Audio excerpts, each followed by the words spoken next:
Bonjour et bienvenue à cette liturgie de la parole du 26 mai 2021.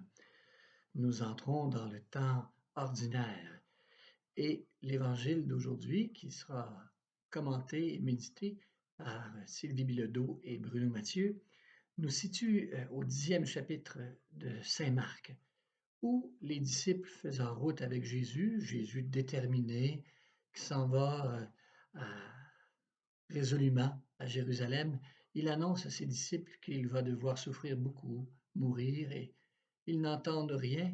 La preuve, 2 de ses disciples lui demandent de siéger l'un à sa droite, l'autre à sa gauche.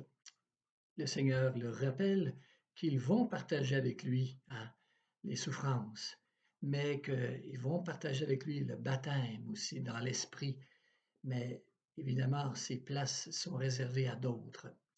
Ainsi, la liberté de suivre Jésus nous amène aussi à témoigner de lui et plutôt aussi à entrer dans cette dynamique d'accueillir l'amour du Père, sa présence et de la porter au monde où nous sommes. Je vous souhaite une bonne méditation de ce texte qui est quelque peu dérangeant, qui interpelle justement notre situation face à la mission que le Seigneur nous propose avec lui, jamais sans lui, avec lui. Bon partage, bonne méditation. Bonjour, mon nom est Sylvie Bilodeau. Et mon nom est Bruno Mathieu. Et il nous fait plaisir aujourd'hui de prendre ce temps d'arrêt avec vous pour réfléchir ensemble sur l'Évangile de ce jour. Aujourd'hui, 26 mai, c'est la fête de Saint-Philippe Néri. Alors, il est né en Florence en juillet 1515. Il est le fondateur de la Congrégation de l'Oratoire. C'est une société de prêtres dévouée à la formation des jeunes. Il est une figure très importante de la Réforme catholique. Philippe Néri a laissé le souvenir d'un saint joyeux, aux fantaisies imprévisibles, ardent à la prière et aux charités vécues. Il est mort à Rome, à l'âge de 80 ans, le 26 mai 1595.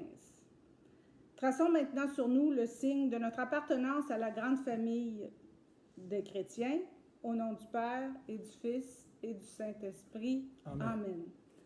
Prenons maintenant le temps de nous déposer et d'ouvrir notre cœur à la parole de Dieu en écoutant un chant du groupe Continental « Fais entendre ta parole ».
Prions ensemble.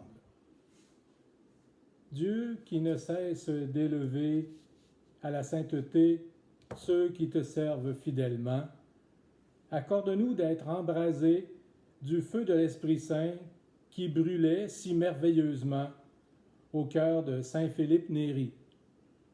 Nous te le demandons par Jésus, qui vit et règne avec toi pour les siècles des siècles. Amen. Parmi les textes proposés aujourd'hui dans le calendrier romain pour ce mercredi 26 mai, Nous allons nous pencher aujourd'hui uniquement sur le passage d'Évangile selon saint Marc, au chapitre 10, les versets 32 à 45. L'Évangile d'aujourd'hui nous rappelle que la meilleure façon de partager la gloire du Seigneur est de se faire comme lui, le serviteur de tous, chaque jour. Alléluia, Alléluia. Le Fils de l'homme est venu pour servir et donner sa vie en rançon pour la multitude. Alléluia. Évangile de Jésus-Christ selon saint Marc. Gloire à toi, Seigneur. Ils étaient en chemin et montaient à Jérusalem. Jésus marchait devant eux. Ils étaient effrayés, et ceux qui suivaient avaient peur. Prenant de nouveau les 12 avec lui, il se mit à leur dire ce qui allait lui arriver. Voici que nous montons à Jérusalem, et le Fils de l'homme sera livré aux grands prêtres et aux scribes. Ils le condamneront à mort et se livreront aux païens. Ils se moqueront de lui, ils cracheront sur lui, ils le flagelleront, ils le tueront, et 3 jours après, il ressuscitera. Jacques et Jean, les fils de Zébédée, s'approchent de Jésus et lui disent : « Maître, nous voudrions que tu fasses pour nous ce que nous allons te demander. » Il leur dit : « Que voulez-vous que je fasse pour vous ? » Ils lui dirent : « Accorde-nous de siéger dans ta gloire, l'un à ta droite et l'autre à ta gauche. » Jésus leur dit : « Vous ne savez pas ce que vous demandez. Pouvez-vous boire la coupe que je vais boire, ou être baptisé du baptême dont je vais être baptisé ? » Ils lui dirent : « Nous le pouvons. » Jésus leur dit : « La coupe que je vais boire, vous la boirez, et du baptême dont je vais être baptisé, vous serez baptisés. Quant à siéger à ma droite ou à ma gauche, il ne m'appartient pas de l'accorder. Ce sera donné à ceux pour qui cela est préparé. » Les 10 autres qui avaient entendu se mirent à s'indigner contre Jacques et Jean.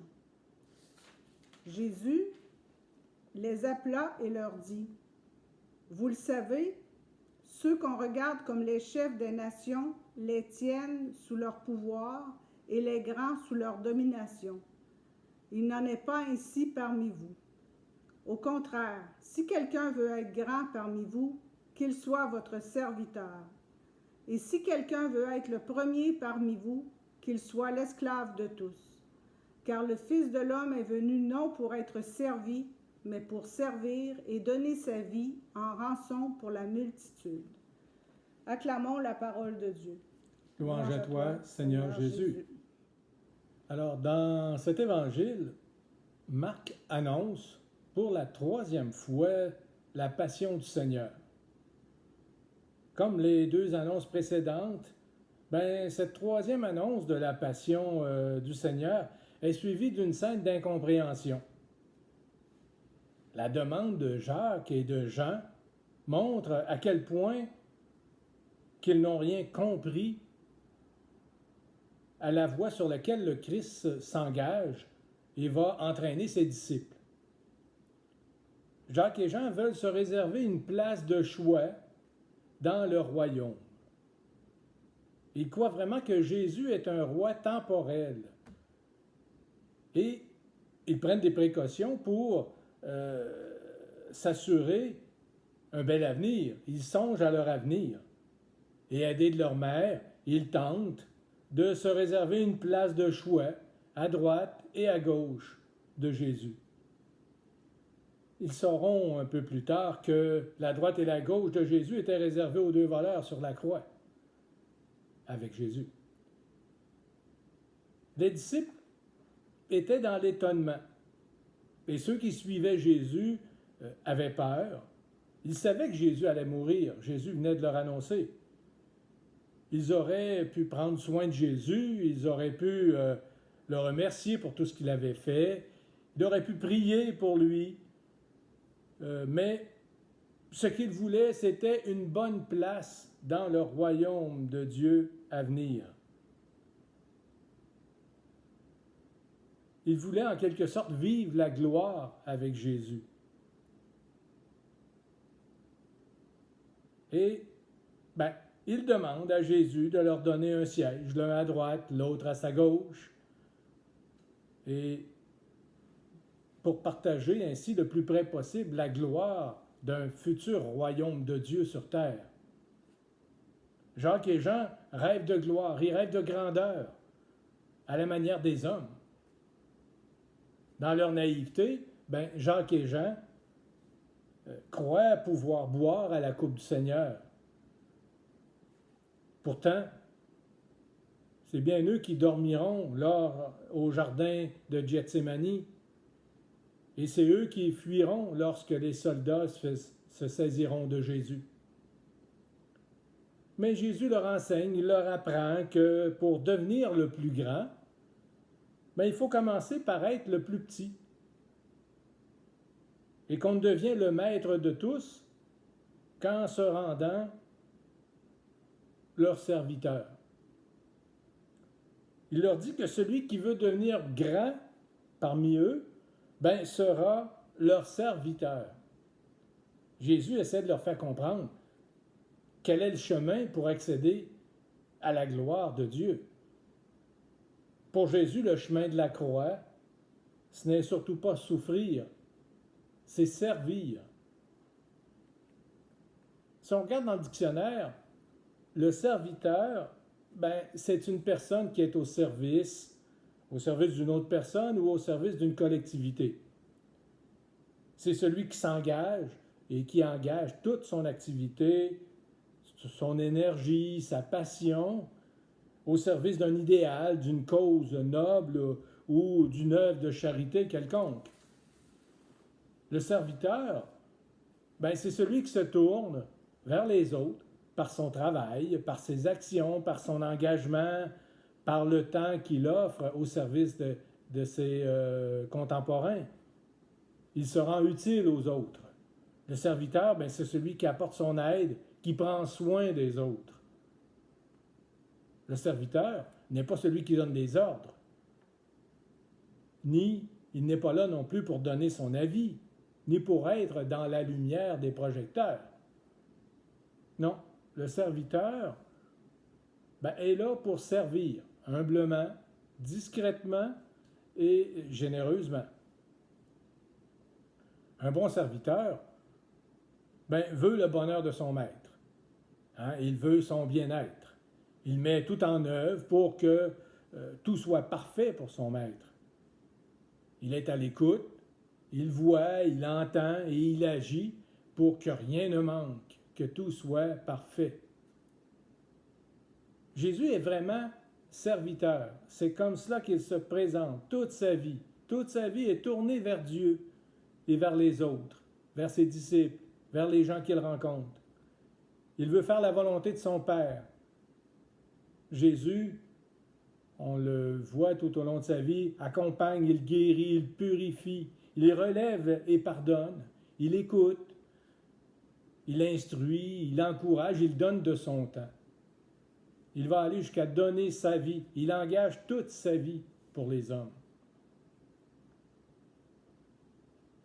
Nous sommes comme Jésus et nous devons, comme Jésus, oublier un peu en prenant soin des autres. Il faut s'oublier, apprendre à s'oublier pour prendre soin des autres en les aidant à devenir eux aussi de bons serviteurs. Pour devenir grand en Dieu, notre regard doit toujours être tourné avec beaucoup d'amour vers l'autre. Et pour ce faire, pour être un bon serviteur, ça prend des qualités. Peut-être pas toutes les qualités que je vais énumérer, mais au moins il faut en avoir quelques-unes. Les principales qualités d'un bon serviteur, ce sont l'écoute, la patience, l'esprit de service, l'esprit de conseil, la persévérance. On pourrait dire la disponibilité, l'amour, la paix. Peut-être en nommer encore quelques-unes, la joie de vivre, la bonté, la sagesse, le courage et la force. Voilà un certain nombre de qualités dont le serviteur doit faire preuve, à tout le moins de quelques-unes d'entre elles. Et au moment de sa passion, comme pour résumer sa vie, comme pour laisser l'essentiel à ses disciples, pour leur laisser un dernier message, Jésus va se lever de table, ôter son vêtement du haut, se mettre un linge à la ceinture, et il va se mettre à laver les pieds de ses disciples. Tout un geste de servitude. Par ce geste, en fait, Jésus invite ses disciples, et je dirais même qu'il nous invite, nous aussi aujourd'hui, à se mettre au service de nos frères, de façon humble. Pour devenir un bon serviteur, nous devons suivre Jésus en le regardant vivre. Nous devons nous tourner vers Dieu et, je dirais, le prier en disant « Père, que ta volonté soit faite ». Nous devons donc ouvrir notre cœur, être à l'écoute et ne pas avoir peur, car ma foi me dit que Dieu me connaît bien et ne me demandera jamais rien, jamais l'impossible. L'Évangile d'aujourd'hui, en fait, me dit que souvent, nous n'avons pas ce que nous demandons. Ça nous arrive tous de prier, de demander quelque chose, et si le Seigneur réalisait tous nos désirs, ce ne serait peut-être pas nécessairement la meilleure des choses qui pourraient nous arriver. Mais que notre foi ne s'y trompe pas. Toutes nos prières sont exaucées. Du moins, c'est ce que je crois, sincèrement. Toutes nos prières sont exaucées. Mais souvent, ce n'est pas tout à fait comme nous le voulons. Mais c'est comme le Seigneur, lui, le veut, car il sait tout ce que ça prend pour nous rendre heureux. Il nous connaît, et il nous aime, il nous accorde ce qu'il juge à propos de nous accorder. C'est pourquoi le Seigneur nous enseigne à dire que ta volonté soit faite sur la terre comme au ciel. Notre Père du ciel nous donnera ce qui est bon pour nous et ce qui peut nous rapprocher de lui. Il sait tout de nous et Dieu, oui, il peut tout, mais ce qui est plus important, il nous aime infiniment. Alors, que pouvons-nous demander de plus en sachant que Dieu nous aime? Alors, je dirais, soyons donc disponibles et accueillants.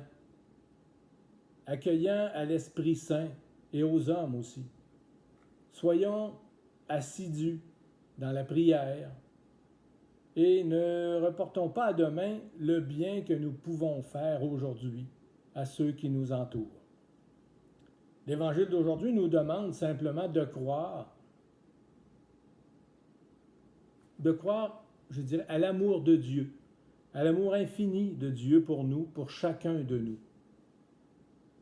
Et il est bon de louer le Seigneur, je pense, et de lui rendre grâce avant de lui faire nos demandes dans nos prières. Et dans la foi, on peut commencer par le remercier, lui rendre grâce, oui, lui faire des demandes, mais peut-être le remercier d'avance pour ce qu'il réalisera de nos demandes. Même le pape signe ses lettres « serviteur des serviteurs de Dieu ». Puis Marie aussi, lorsqu'elle a reçu l'annonce de l'ange, qu'est-ce qu'elle a répondu? « Je suis la servante du Seigneur ». C'est tout un geste de foi que de dire ça simplement sans trop savoir à quoi s'attendre. L'Évangile nous demande donc de servir ceux qui vivent près de nous. Alors on peut commencer par se mettre au service de nos frères et de nos sœurs, en commençant par ceux qui sont les plus proches, notre conjoint, nos enfants, nos parents. Et on peut élargir le cercle tranquillement, nos frères, nos sœurs, nos amis, nos voisins, nos collègues de travail. Le disciple, c'est nous. Et on est appelé à se soucier du bien-être des autres, de ceux qui nous entourent. Puis ainsi, comme disciple, on imite le Christ et son amour pour nous. Puis nos communautés chrétiennes sont également appelées, en effet, au même service. Ils se doivent d'intégrer et de manifester de manière concrète ce sens du service. On l'a lu, le Fils de l'homme, ou Jésus si vous préférez, n'est pas venu pour être servi, mais bien pour servir. Alors ce serait probablement toute une révélation si nous tous, nous nous mettions au service des autres, comme le Christ l'a fait. Alors, prenons un petit moment d'intériorité, de réflexion pour bien intégrer et intérioriser ce passage d'Évangile qu'on vient de lire et le commentaire que je viens de vous partager. Et je vous propose, pour ce faire, d'écouter un chant de Robert Lebel qui, je crois, se prête bien à la réflexion et qui s'intitule « Que nos gestes parlent de toi ». Que nos gestes parlent de toi, Jésus-Christ, afin que le monde croie que tu es bien l'amour du Dieu vivant, du Dieu qui marche avec nous. Pour dire à l'autre sa beauté et la richesse de son cœur, nous voulons comme toi apprivoiser sa pauvreté pour qu'il découvre sa grandeur. Pour aimer l'autre et l'accueillir sans jamais faire d'exception, nous voulons près de toi puiser la grâce de te servir et de le faire avec passion, avec passion. Que nos gestes parlent de toi, Jésus-Christ, afin que le monde croie que tu es bien l'amour du Dieu vivant, le Dieu qui marche avec nous. Pour rayonner au jour le jour la joie et la simplicité, nous voulons devant toi tout déposer dans ton amour, nous recueillir et t'écouter. Que nos gestes parlent de toi, Jésus-Christ, afin que le monde croie que tu es bien l'amour du Dieu vivant, le Dieu qui marche avec nous. Du Dieu vivant, le Dieu qui marche avec nous.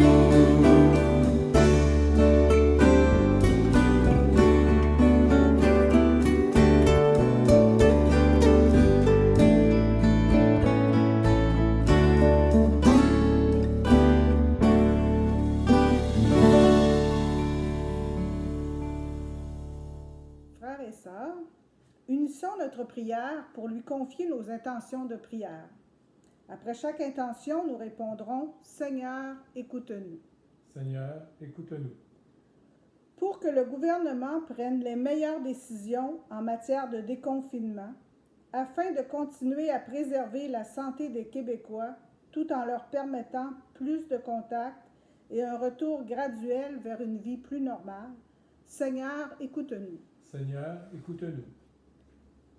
Prions pour tout le personnel des cliniques de vaccination qui travaillent sans relâche afin d'accélérer le rythme de la vaccination. Seigneur, écoute-nous. Seigneur, écoute-nous. Pour que tous les pays, riches ou pauvres, aient accès aux vaccins contre la COVID. Seigneur, incite les pays les plus riches au partage. Seigneur, écoute-nous. Seigneur, écoute-nous. Le pape François a demandé un marathon de prière pour tout le mois de mai, pour invoquer la fin de la pandémie et une reprise des activités de travail et de société. le pape a demandé à la Vierge Marie qu'elle illumine les esprits des hommes et des femmes de science pour qu'ils trouvent les bonnes solutions pour vaincre ce virus. Unissons-nous à ce marathon de prière en disant ensemble un « Je vous salue Marie ». Je vous salue Marie, pleine de grâce, le Seigneur est avec vous.